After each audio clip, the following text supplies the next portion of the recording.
Sunlight bathes the forest pasture, where Luna, Daisy, Buttercup, and Clover graze in serene harmony. Beneath ancient oaks, they find solace in synchronized naps, their deep bond evident in gentle nudges and knowing glances. Distant bird songs and rustling leaves weave a tranquil melody as the cows share a peaceful meal. Their mutual grooming speaks of a connection that runs deeper than the surface, fostering a sense of belonging. In the shadows of the undergrowth, Raja watches silently, his gaze fixed intently on the cows.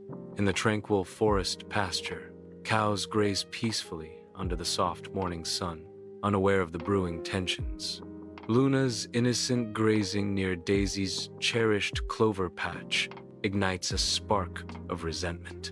Buttercup and Clover stand frozen, their ears twitching as they sense the escalating discord. Raja lurks in the shadows, anticipation flickering in his amber eyes as the once harmonious quartet fractures. Daisy confronts Luna, her voice sharp.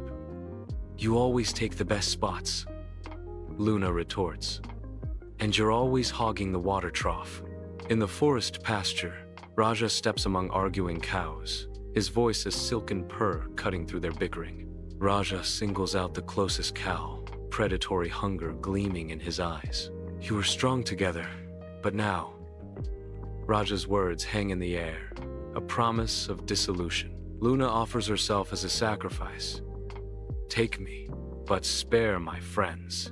Raja accepts her offer, his eyes never leaving the fleeing cows.